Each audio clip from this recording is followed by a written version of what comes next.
Hey, Lisa and Mark, thank you for joining us today. I keep hearing, in the national news, we see that millions of people are expected to make a job change in the next year. And then an article I saw last week in the Chronicle of Philanthropy called this hotter than usual in referring to the job market for fundraisers. And you all, no doubt, with that, working with Ashley Rountree, having your fingers on the pulse when it comes to the Louisville area and the fundraising market. You're highly involved in a lot of job searches. So I would love to hear from you all how you would describe the Louisville fundraising job market right now. Well, I'll start out and say that it's certainly been a difficult year, and I think it's really been difficult on fundraisers, and trying to meet goals during very difficult circumstances. And I think people are tired. And what I'm seeing is two different things. There are those that don't want to leave their job because they know what to expect. And they think, okay, and no offense to anyone out there, but I know the devil I live with, and I've had that said to me. And I'd rather stay there than try something new. And it has been hard on our side as we recruit. There's some people that just do not want to leave their jobs, and I can't blame them. But then there's also, on the flip side, those that have just said, okay, I'm done. And some have been done with fundraising. They just want to get out of fundraising. I've been told that is they want something different, and they want to see how they can parlay their expertise into other avenues, and perhaps work in different ways for nonprofits or even go to the for-profit sector. So that is sort of what I've been hearing, and it's been tough. People want to maybe try new things, and get out there and have new experiences. And then there's others that just want to stay put. And so I'm amazed at how many people we have seen a lot of turnover, both in executive level positions, and we've seen that through Metro United Way, Fund for the Arts, and high level. I can keep going on and naming a lot of executive leaders that have decided to move on. But then also some director of developments are leaving, and we've seen a high turnover in that area as well. Yeah, I think there are more CEO executive directors who have been leaving and will be leaving than may have been the case if you'd asked us a year and a half, 2 years ago. And I think that's directly related to the pandemic and the stress on leadership during the last 18 to 20 months. And I think there's a desperate need for succession planning right now, succession planning at the top, and succession planning in development shops, even a shop of 2 or 3. I think they're realizing, whoops, we should have really started grooming internally for somebody to take over instead of find ourselves without leaders. And I agree with Lisa. The devil people know during this terrible, tough time is actually making it hard to pry people out of jobs to look for other jobs.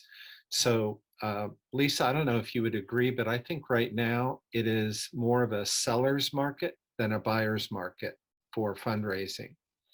So if you are a major gifts officer with a real strong record of working on major gift fundraising efforts, that's in high demand.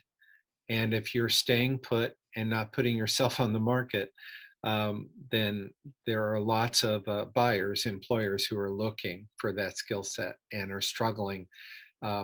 It is something like the housing market that we're all watching, right? Where 3 or 4 bedroom homes in great neighborhoods are being scooped up at 30% over the ask price. And I think the best fundraisers are in high demand, more so than they were in 2019. And they're able to demand more for their work and for what they need in this job. That's what I've seen. But the problem is there aren't many, right? There aren't many because they're not on the market right now because they're sitting put. So that's interesting. That was kind of my inclination that you would say that it's that major gifts, people with major gifts experience where the big gap is that it's just hard to kind of fill right now. What about these people who are sort of debating in their heads if now's the right time mhm. to make that change? What advice do you all have for people who are considering that? How do they know it's the right time to make a move? And quite frankly, like what organizations, where you even start, like what organizations to look for? That's a big one, but Well, I want to encourage people to take a moment to think about why they're thinking about that. So when I was in my early in my career back in the 1980s, and a young fundraiser, and I had finished a capital campaign, and it was really hard to stay motivated and want to stay with my job because I was kind of bored, and I was also feeling the pressure now to really get back to the annual fund instead of the capital campaign. And a mentor of mine sensed that I was more eager to jump than I was to find the right job. And he said to me, Mark, don't ever run from a job, always run to a job. And what I would ask people to think about is, what do you want to run to? What's the perfect next thing you're thinking you're ready to do?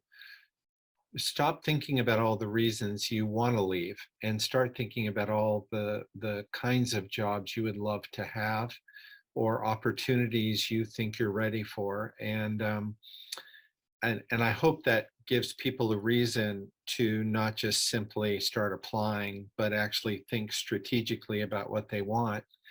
And then Lisa and I, when we interview people, we really want to know what their why is. What is the thing, the mission, the purpose, the nonprofit that really is motivating them to even stay in this business? And where would that be next? So I guess I'm saying reflect, think hard before you leave. I think once you start thinking in that direction, the right opportunities will become more apparent, as opposed to, frankly, often Lisa and I run into people who are more interested in getting out of their job and getting away from, say, an executive director or a board or something that's driving them crazy. And I would rather, they don't make good candidates, trust me. They're not really very positive people to bring to an interview. So Lisa, yeah. Yeah, I was just going to say, and that can be seen through, I mean, you really, if you do not have that passion and can verbalize it, our clients can see right through that, and they can see that they're running. And I think that's perfect example, Mark, of run to something, don't run away. So. yeah.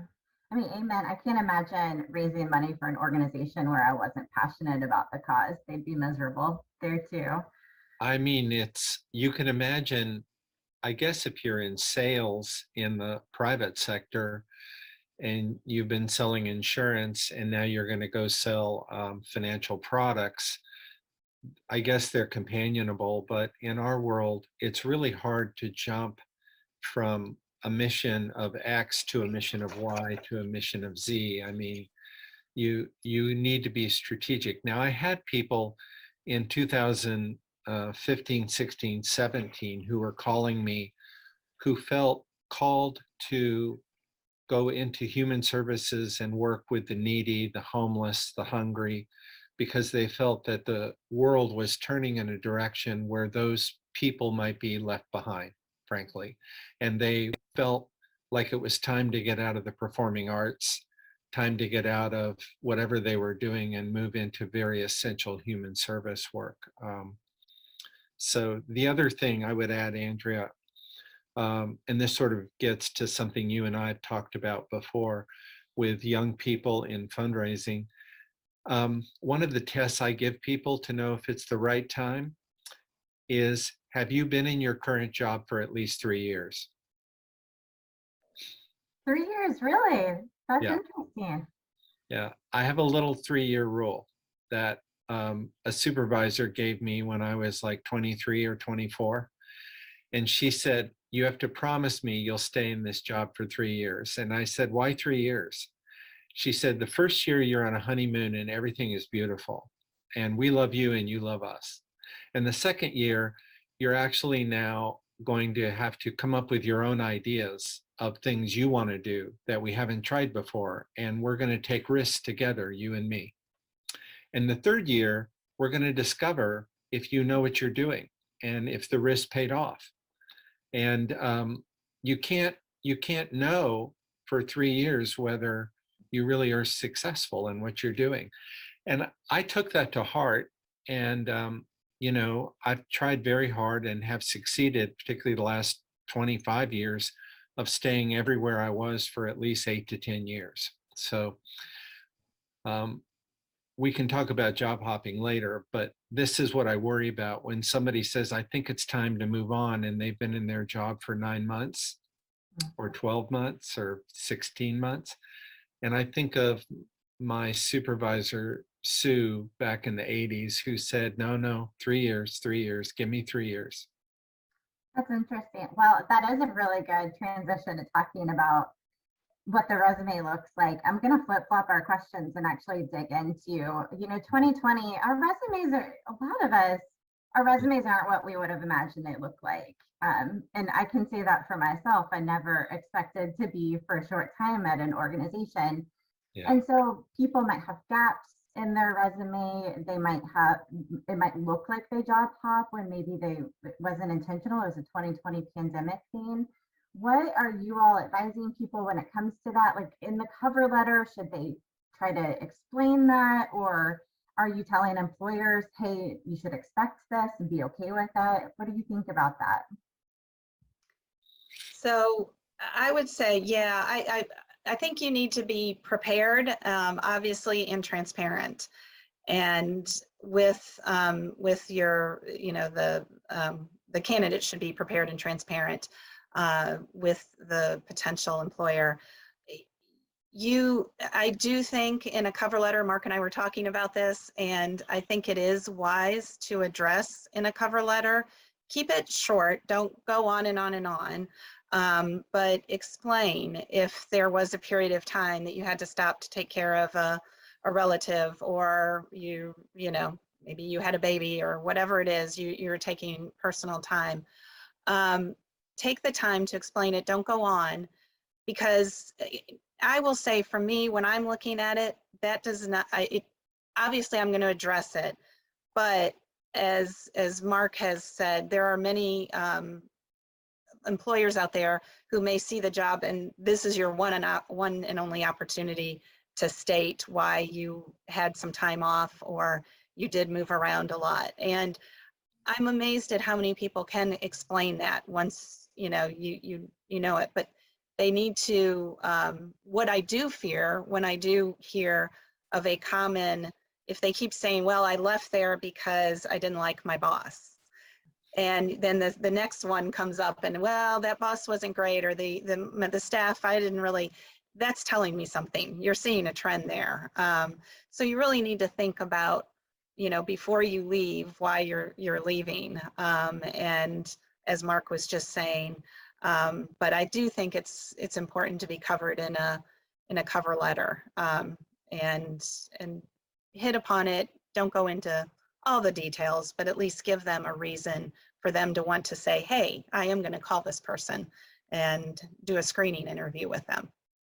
And a cover letter can sometimes be a different way of saying what you thought the resume was going to say, but you want to make sure they get it in the first paragraph, and that is why this job, why this time? Why now? Why now? Why this job? So, and why now gets to the job hopping question mark that people have. And that is probably the most, this issue of job hopping is something that everyone who is applying for work thinks it ought to be excused or overlooked, and everyone who is hiring focuses on it like a laser, right? And it doesn't seem fair. There's a disconnect. So I would say the fact is, particularly people in the first 10 years of their career in fundraising, it's not uncommon to have 3 or 4 jobs in 10 years. I know that. So there are ways to spin it in the cover letter. And I say spin, but we could say to explain it, that you took on a job, you finished the challenge that was given to you at the job, and then you moved on to the next logical job after that. I want to say about resumes, one of the myths about resumes that drives me crazy is that it should be 1 page or 2 pages. Now, I know it shouldn't be 13 pages unless you're applying to be a professor of neuroscience, in which case it should probably be 33 pages long. But I believe that a story well told with everything I like to see when I'm looking for a client's best prospects for a job, if that story needs 3 pages to tell, or even 4 pages, power to you. And the most typical thing that's been left out of resumes that I go back to a candidate and say, can you please add this back? And it's okay if the resume becomes a page longer, would be more details about the actual fundraising achievements within the jobs you've had. So I raised $2.3 million, which was 30% more than the previous year. Or I succeeded in organizing volunteers to raise $10 million for a campaign, or, just little facts that have dollars that people can say, okay, she gets it. She knows what we're looking for.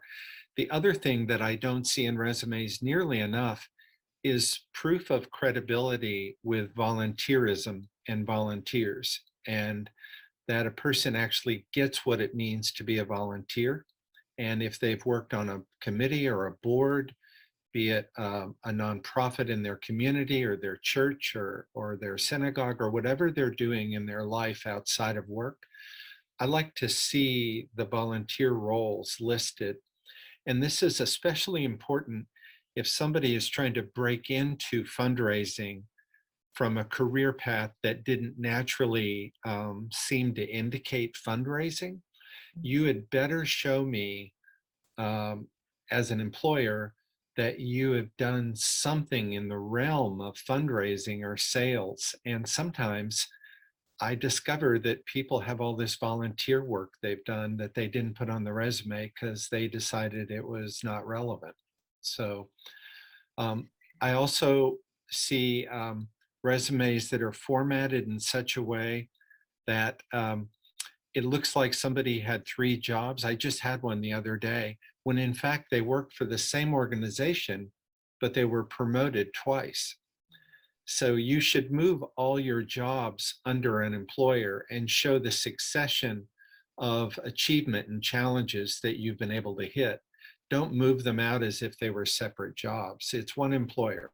So Definitely on that one. I just had that the other day, and I was like, oh man, they really moved around. And I realized, no, it's all the same employer, but it was all on how it was presented. And it, again, somebody who doesn't, you've got to remember, people have got to remember that when people are looking at resumes, and if they've gotten a lot of them, it can be quick. You've got, and can I go back and say something on cover letters? Because I am a huge advocate of cover letters. And for the people who are hiring, please request them out there, because in our line of work, you need to be able to communicate verbally, effectively, and also in written format. And I am just shocked at how many people cannot write well. And it drives me, when I was an employer, that drove me crazy. And even just now, it just seeing some of the letters, it's a good way to understand how they will communicate and can they collect their thoughts together succinctly and make sense of it. So I really cannot say enough about cover letters. That can win me over, actually. And also, Andrea, are can they, I, what? I was gonna, also, are they following instructions? Because if they apply and don't Right. give a cover letter, I'm guessing that's usually a big no, right? It is hard, and it's hard for us to explain to clients sometimes when we say we're asking for a cover letter and they don't do the cover letter and they have a resume that looks fantastic. And, I want to root for them, but I also want to say they're also not following instructions, Right. So. The other thing, a few more pet peeves or words of advice on resumes. And so the resume and the cover letter is how you introduce yourself to your potential employer or to their HR agent, maybe a search firm like us.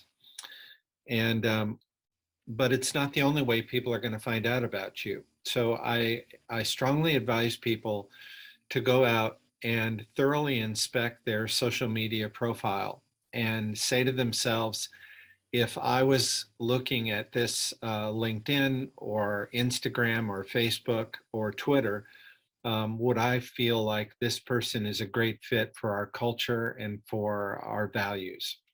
And, most candidates are, but there are some that have pretty bad uh, Facebook pages or Twitter pages, right?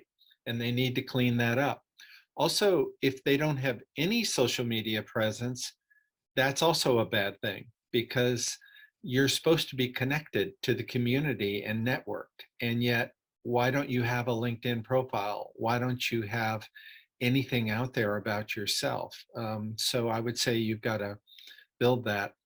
And then a small pet peeve I've had in every search I've ever done, I've had people apply for jobs and communicate with me from their employer's email account, which is a no, no. So I would think it would be obvious, but you've got to go to your private Gmail or whatever and stay away from your employer's email. I know it's crazy, but right, Lisa, have you seen that too? Yeah. Not as often, but yes, every once in a while. It is amazing And how yeah, and messy I'll they write are. them. I won't say a thing. I'll just say, I received your email. Would you please share your private email with me so I can keep talking to you? And then I'll wait and see if they get the hint. I have to tell you, that really puts me off on somebody if their first contact with me about a job is from their employer's email. It shows a lack of smarts and fidelity to their current employer. And it tells me they're not thinking. So they have to kind of dig out of that hole after that. Um, Write a really good cover letter after and that they one. also, one last thing, in addition to cleaning up the resume and the social networks and making sure everything's, if you haven't already checked all your bridges to make sure they're stable and not burnt, that would be your previous supervisors and your previous reports and your peers, because as sure as the sun rises, Lisa will ask you for references from somebody you worked for, somebody who worked with you, and somebody who worked for you. And you better have good relationships that you can bring to bear on your next search. And if people are out of touch with their networks, that's also part of your living resume, right? Your networks of people who loved you as an employee or as a supervisor. And that doesn't mean you have to let them all know you're searching. It just means you have to keep them alive and informed about your life and what you're up to. So, because they're And going to help you. oh, sorry. And on that, I would also say, as thinking back to my days as a supervisor and then thinking, now when we get a candidate along far enough and they're like one of two finalists, we will encourage them or talk to the candidate about sharing the current supervisor. And if they're comfortable, and if they're not, we'll sort of figure that out and talk to them about why. But it's a hard thing, and it's sort of a leap of faith, because you don't want to tell your employer you're looking. But what I have always found is that if you can have an honest and open conversation with your supervisor, that is probably the best place to be, and say, I am looking because of X, Y, and Z. It doesn't mean I'm jumping ship right now. But as the employer, when my employees used to come to me and talk to me about that, I wish them well. That's the best thing you can, as hard as it is, and there may be that employee you do not want to lose, but then also you've done your job and they're spreading their wings, and they're, it's time, for them, for the reasons they want. And I can't speak for everyone, but I never held that against the person. Right. And, that's, as a supervisor, and I know not all supervisors out there are that way, but it's a hard thing to do, but you can almost be in a better place, and maybe realize that supervisor realizes, hey, maybe I can give you this, and would you be happy? And maybe not, but trying to be as open and transparent with your current employer is something that I highly encourage. And I know it's a hard thing to do.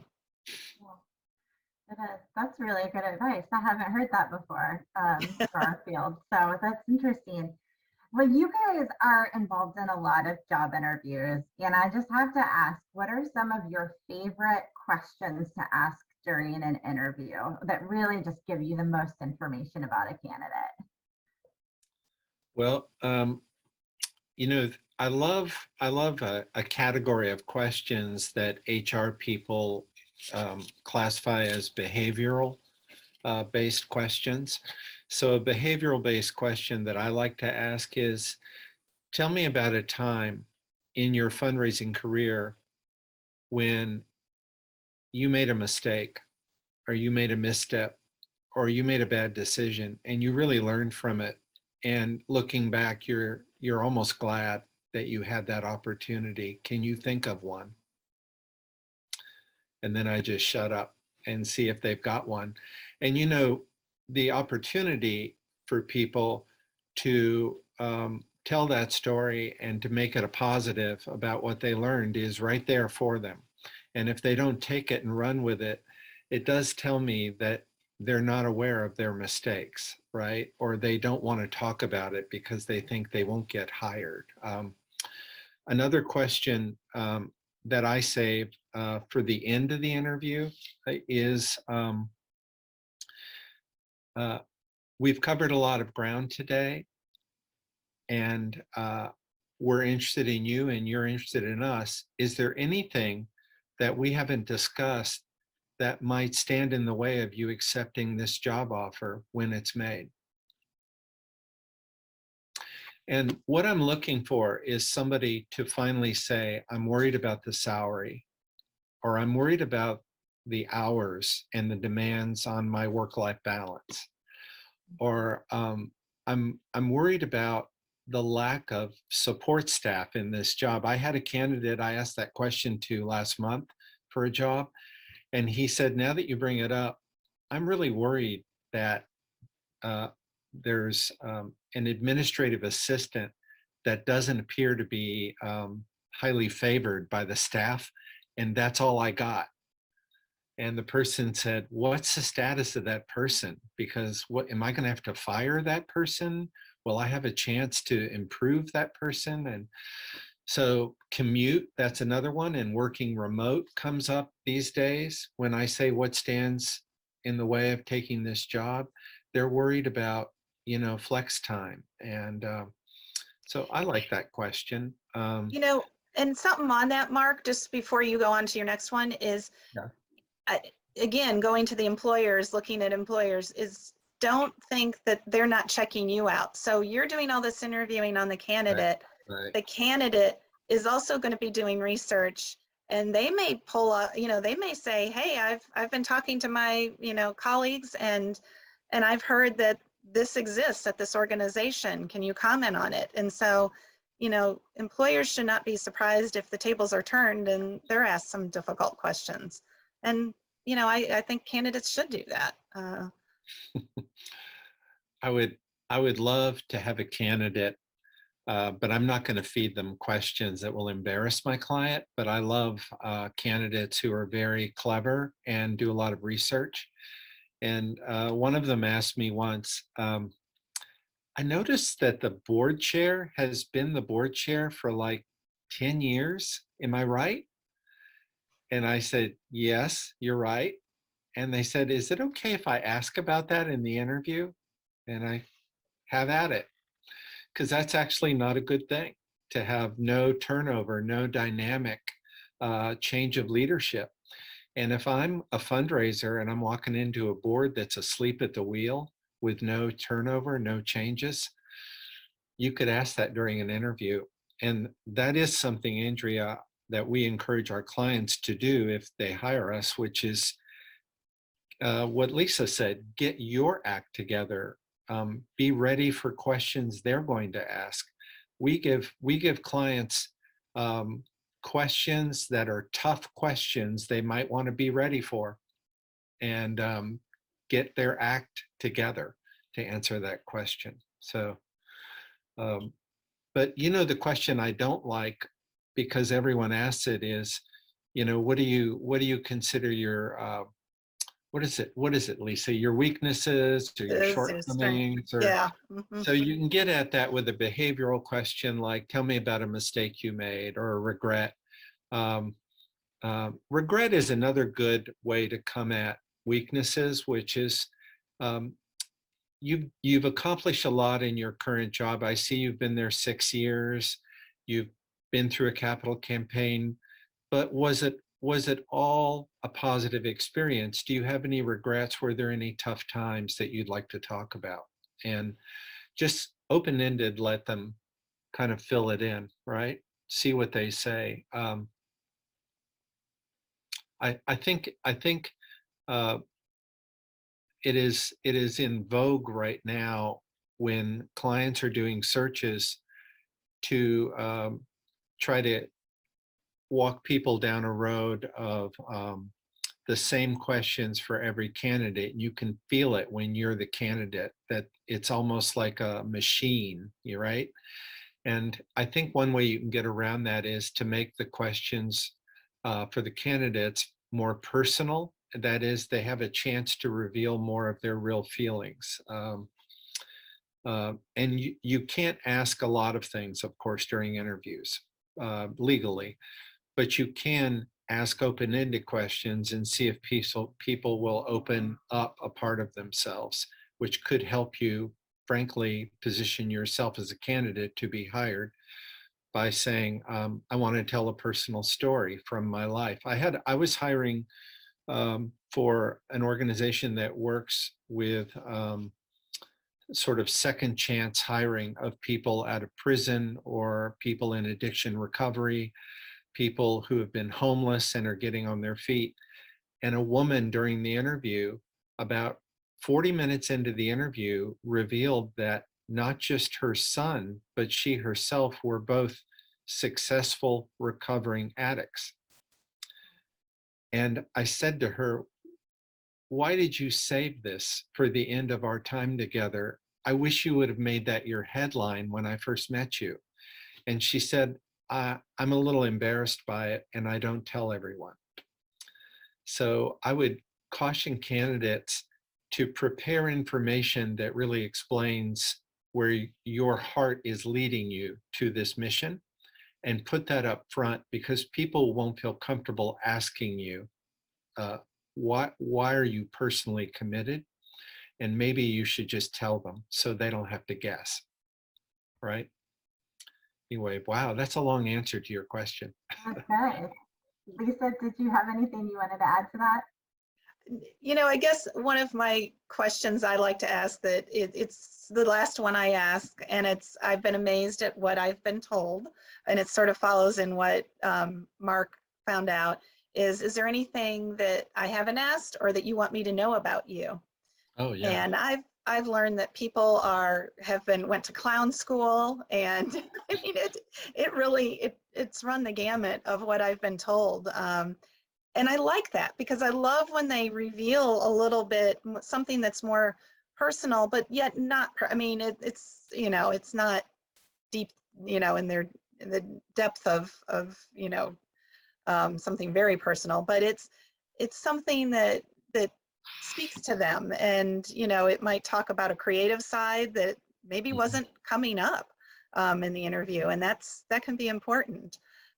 So yeah, it's a very broad general question, but in sometimes I'm just met with nope, nothing, and then I think that's there's got to be something you want to tell me. I mean, this is not, we're talking about people looking for work in a field that's about relationship building, connection building, networks, and frankly, becoming friends with other people who were strangers before they met you. So this is not applying to be a person who is counting money at the back of a bank, or a person who is parking cars for a restaurant, or even a person who is the CEO of an insurance corporation. We're talking about fundraising for charities. So the interviews, the resume, the relationship that you're building as you're looking for this job has to show that you actually understand the fundamentals of fundraising. That's been a tricky thing that you haven't asked us about, which is I have people who ask me, am I being too pushy? Should I call them? Should I check in to see how this job is going? Should I call a board member? Should I call one of their staff members and lobby for myself? And it's very tricky because on the one hand, you don't want to get in their face and become annoying.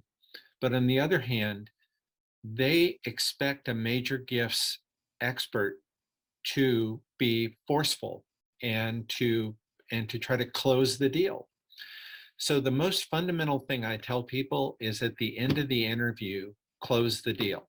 If you want the job, say it. Say it. Yeah. At the end of the interview. So the last thing you should say before you shake their hands and leave the room, or before you wave at Zoom and leave the Zoom room, is I want to thank you all for the time you gave me today to talk about myself and to explain your organization. And I'm doubly committed to this position, and I would be honored if you would offer it to me. And I hope to hear from you soon. Because you don't want them leaving the meeting thinking, I wonder if they really like the job. I wonder if they like us. I wonder if they want this job. It's also modeling behavior that they should expect from you every time you meet with a major gift candidate, that you're going to try appropriately to get the gift, right? Andrea, can I tell you about the favorite answer I have for an interview I was in? Because I know you had said you might ask me this. And this woman actually didn't get the job. So you would say, well, I guess the answer didn't work. But it was best because she got a much better job later, and I was really happy for her. But one of the staff members in the final interview, uncoached by me, asked this candidate, would you call yourself an introvert or an extrovert? And, I think we can all tell when we interview people whether they're an introvert or extrovert. I mean, maybe they're kind of putting it on one way or the other, but usually in fundraising, you want what? Extroverts, right? That's what people think, right? You're shaking your head. And I love this major gifts officer. And she said to the staff member, without pausing, I'm an introvert. We're the ones who listen to donors. And I wanted to just get up in my chair and say, yes, because she was unapologetic about who she is. And that's why I've always liked her. And I actually had occasion to hire her for a job years ago. And then I recruited her to apply for a job where she gave that answer. And she's now a general manager of an orchestra, which is really her dream job. And I wish her well. And yes, she's an introvert, but she also knows how, to be an extrovert when she has to be. So I don't know. There are lots of good answers and smooth answers, but the ones I love are the ones that appear, as I think she was, spontaneous and honest. So that's good. Lisa, do you have a moment when you were just over the moon impressed with somebody you were interviewing? Mark and I talked about this. This is a hard one because there are times, yes, and it's not one thing that they did. It's a combination, I guess, is what I would say. It was, and one thing I've learned is I'll look at a resume and I'll think, oh, this is a fantastic candidate. I cannot wait to meet him. And then it just falls. It's a dud. The interview doesn't go well. And there is, I can think of one candidate who I wasn't going to interview. And I thought, I don't know, things aren't meshing up. This is where things were not meshing up. I looked on the LinkedIn and I looked at the resume and nothing was making sense. And I happened to be talking to a colleague and they said, you should still, you never know, and just interview. And what it turned out is he had sent the wrong resume by accident on Indeed, and Indeed can cause a lot of problems, and we won't go there, but he had uploaded, or it had grabbed the wrong resume. And so he had a resume that was old and outdated, and that's why it didn't mesh with his LinkedIn profile. But the interview was it was so well-rounded. He listened, as Mark said. I think listening skills are very important. Yet he was able to answer the questions succinctly. And I saw that passion. What wasn't clear, and this is another thing, is he wasn't very clear on his resume about the organization and he didn't put it in his cover letter. And it was a complete, where he was currently working was exactly the same type of organization, but I didn't realize that. And so as he explained, it was just, he was warm and genuine and sold himself, but not in a salesy way. He said what he needed to say. And I loved that he listened when I was telling him about the organization, and he let me finish, and then, would talk about, that reminds me of this. And then he could pull things out that, were mirroring what I was saying. And he eventually got the job. So it was that, I don't know if it's one thing. To me, it's a lot of things that make it a good interview and a good process. I think the process we go through is really puts people through through the I don't want to say through the ringer, but through through a process. So I try to leave people to be themselves, not try to coach them too much, clean them up to be something they're not, right? Just, you are what you are. But these little things in the resume or in the way they describe themselves, or their previous jobs, we want them to have a great interview and to impress people. So that's why we believe that, people really do need a chance to talk personally before they have a formal interview, so we can give them ideas and tips. I worry that too many nonprofits do searches that are one-dimensional. They're only thinking about the person looking for the job. They're not thinking, as Lisa said earlier, about how we're presenting ourselves to the world and to candidates.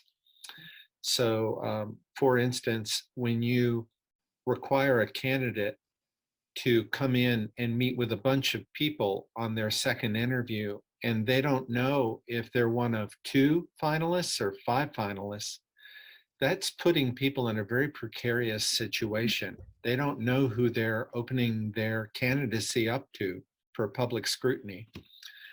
So I find you'll lose a candidate if you do that and you're not careful.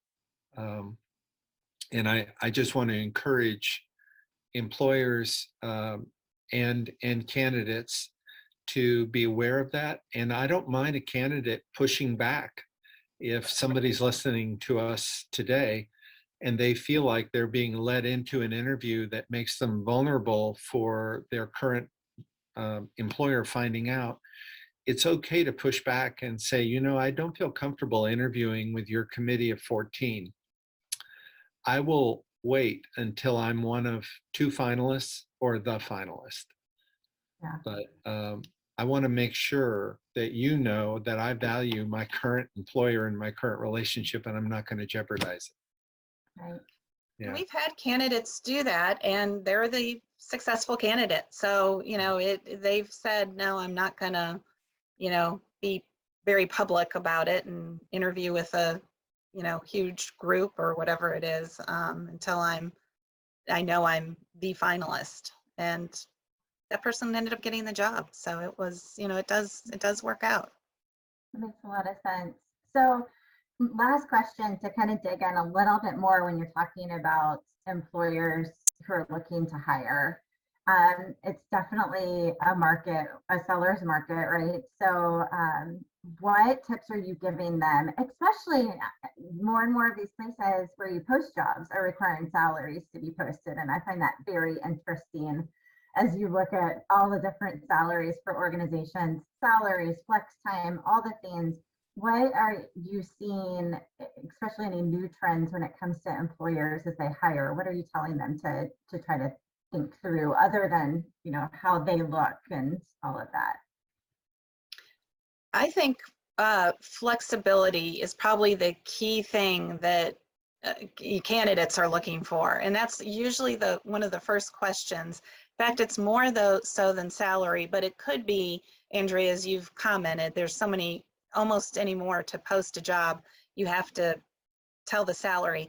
And frankly, that's probably not a bad thing because you're open about it and you're going to weed out the people who, you know, think that they're going to get 150,000 and no, it's only 90,000. So it set, you know, it level sets. And then those people who are still very interested and passionate and think, wow, maybe I would accept that 90,000 instead of what I was hoping. You know, they can approach it that way, and you can have a conversation at the very least. But I will say the first question I've been getting is it remote? Can I work remotely, or do I have to be on site all the time?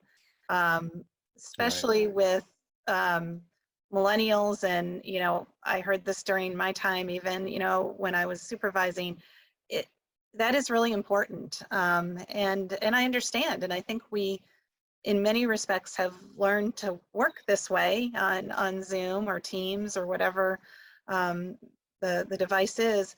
But I think the organization needs to decide for itself first and be clear and say, can we work in a, you know, can this be a job where they're on site a quarter of the time or 2/3 of the time, whatever it is, and be flexible, because work-life balance is, I think, for all generations, you know, has sort of come to be now, that I think we understand that there is more to life than just work. So you know, when you're there, though, you need to be working, whether there is at home or there is at the office. And I think that's understood. But flexibility would be the biggest thing that I think I would encourage. And I would also, the other thing I would say is when we first meet with clients, we really get a sense of what they want in a person and then who they are, not only as an organization, but who is that supervisor. And I will really try to get to sort of know that supervisor, and, I may interview some other people on the team, because, if that supervisor is truly a micromanager and, if that's the way they operate, then I need to be able to suss that out with candidates to say, how do you react if somebody's right on your shoulder all the time? And some people can tolerate it, others are say, no way. And so I think it's helpful to know that, and the supervisor should be open on how they supervise. So I try to get that understood very quickly as well from an employer standpoint. That's really good. Oh, great. Yeah. I think work-life balance is really becoming a big deal for we're not post-pandemic yet. So it's really figuring into what a lot of people are talking to us about. And more so than salary, I think there's a trade-off now. Yeah, I totally agree. Yeah. Is there anything else? I feel like we could talk about this. There's so much we still haven't talked about, but thank you all for this conversation. I believe it's going to be really helpful to a lot of people. Is there anything else you want to add in? So you're using our trick at the end of the interview. You're saying, is there anything I haven't asked you? Andrea, do you have any regrets from this conversation that you'd like to discuss? Just kidding. We're really glad that you asked us to talk about this. It's really important. And we hope AFP members take our advice to heart and try to make this a great year. Amen. Absolutely. Yeah, there's a lot going on out there, and I think I hope this has helped, the few comments that we've given. For sure. It definitely will. Thank you all. Have a great day. Thank you.